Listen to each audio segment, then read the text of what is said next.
If you want to save 5% off on your next LEGO purchase, be sure to use code LIFEBRICK, that's capital L-I-F-E BRICK, at republicbricks.com for 5% off your next order. It'll pretty much pay for your shipping or get you a couple dollars off. They sell old LEGO minifigures, sets, mystery boxes, and more.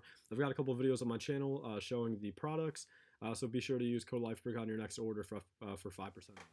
Welcome back, everybody, to LBS Response to episode number 9.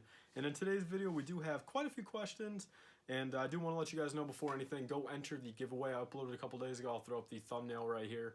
I believe this came out about 4 days before this video, so definitely just click on my channel, scroll back a couple of videos, and go and enter. You guys can win plenty of free LEGO, such as this, and then any of these sets behind you. Pretty much any LEGO set between $15 and $30. So that's free money, free LEGO. So definitely go and enter. It's very easy to enter. So moving on to the actual video, though, we do have quite a few questions. This is the second time I have to record this. It kind of sucks. I recorded the first one in 4K quality. Came out beautiful, honestly. I have an iPhone 8 Plus. I mean, it's obviously not the newest, iPhone 11 or X or anything like that, but rewatching it, like, it came out really crisp. I looked super good. Everything is even focused in the background, but it won't download to my computer for some reason. And again, like, I have to get these videos out pretty soon here, so I'm gonna figure this out eventually. I'm gonna DM people. I'm gonna ask people. I'm gonna look it up online. But for the moment, it's gonna have to stay in the 1080p for this video. But yeah, guys, I've got a couple questions here, so let's knock into them. We do have from Kappa Bricks. He says, really good videos. What is your favorite 20th anniversary set? And that has to be the 20th anniversary ATRT right here, the Clone Scout Walker 75261. Beautifully crushed by Amazon.com. Can't thank them enough. So definitely gonna have to get this fixed right here, but this is definitely my favorite one out of the line, and hopefully I can get one to build for myself. That's about the only one out of the 20th anniversary sets I would not mind building a copy of. So there's the answer to that. Now we have Tiles Zuhalter. I know I butchered that, so I'm very sorry if you're watching this, but your comment's going to be right here. So he said, have you ever considered buying Mega Construx? And actually, I have bought quite a few Mega Construx, but only the Pokemon line. I think that's the only license they have that's worth anything to me. And for a lot of people, Halo and Call of Duty, as much as people like those, licenses, as much as I do too, I feel like they really just do the Pokemon the best. And, I have like Charizard, Gyarados, Blastoise. I have a Jumbo Pikachu right there. I have a whole bunch of those little Pokeballs. I have all the starter Pokemon. So it's pretty cool. I mean, again, there's quite a few of them. I usually only get them when they're on sale, though. I got all the starters for like, half off about. I got Jumbo Pikachu for like $22 instead of $40. So, I pretty much get them on sale. But again, as much as I love Pokemon, I like, what Mega Construx is doing with them. And I think Mega Construx, honestly, in that scenario, is the better license to have for Pokemon, since it is, so many more unique pieces. And I feel like Mega Construx just, like, knocks, new pieces out everywhere. Like, I mean, some of those Pokemon literally have, like, 25 pieces that I don't see them using anytime else. But there's my answer to that. Moving on, we have Intergalactic Bricks. He says, what's your favorite construction figure? I like Cody and Grievous. I'm pretty sure you guys can't see it up here because of how close I have this video, right? But I do have quite a few of the buildable figures built. But you guys can definitely see these behind me, though.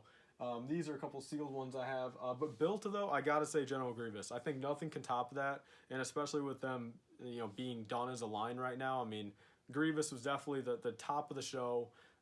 Prime time buildable figure that can never be beat, of course. Maybe some custom ones, but the actual LEGO ones, I got to go with Grievous.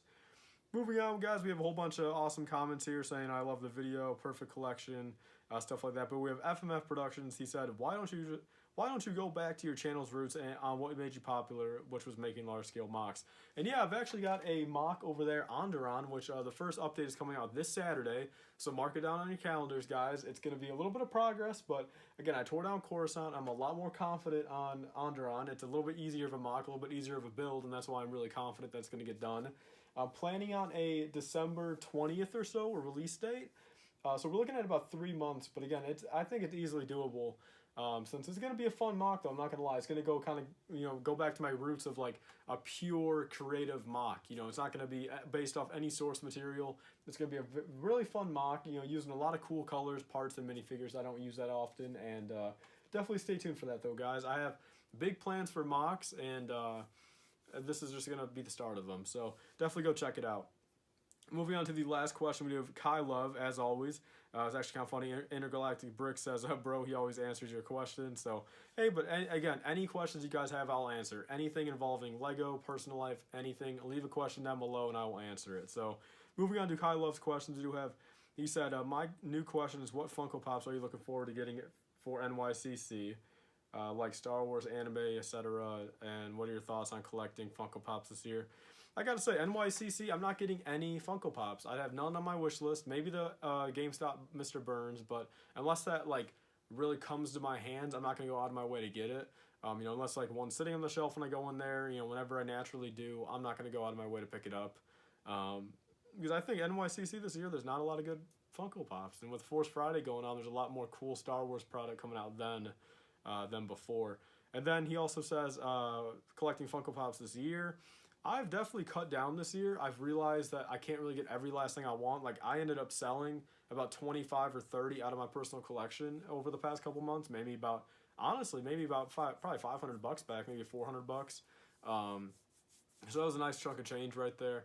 And I gotta say, I mean, I'm probably not gonna get out of Funko Pops, but I'm definitely cutting corners on kind of, you know, getting exactly just what I like. You know, that's kind of how you have to kind of do it, unless you kind of put all your money into it. But of course, guys, Lego is my number one and will stay my number one forever. So there's the answer to that. And then his last question is, what's your thoughts on flippers for collecting Lego and Funko? And I pretty much have no problem with it. Again, it's pretty much, it's always going to happen. And, you know, as long as someone's going to pay that price, someone's going to sell it for that price. That's just the fact of the matter. I mean, again, like, you know, if you really want something, just don't buy it for that upgraded price. And then naturally within 2-3 weeks, those flippers are going to, you know, bring them down, you know, to almost retail. I mean, again, like, a flipper's mindset is not to ever lose money. So it's like, you're going to have to pay, you know, at least the shipping cost on it. But hey, that's in a sense a retail plus shipping, which, I mean, a lot of people do that. That's not really a flipping mindset. But I got to say, as much as I've complained about it before, kind of, but I've never really been one to complain. I mean,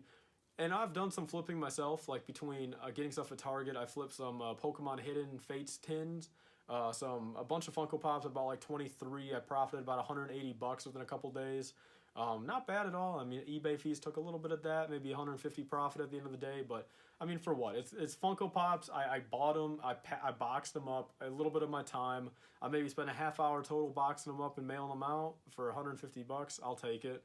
And it was kind of nice. You know, I just was able to put that in to repay my red card I used and everything like that. That's pretty much how I do it. If I do flip something, which is not all the time, I pretty much just put it right back into where it went. So like, again, like on my red card, you know, obviously I have other expenses going on there, whether it's some food, some stuff for the personal collection, you know, saying that I profit $100 off of something there, I'll throw it back into my red card, just paying for like all the necessity stuff. But actually at the moment, before I take out from my eBay connected PayPal, all the money I have, which is about $150, I got to divide up in the past like couple, like maybe 5 days or so.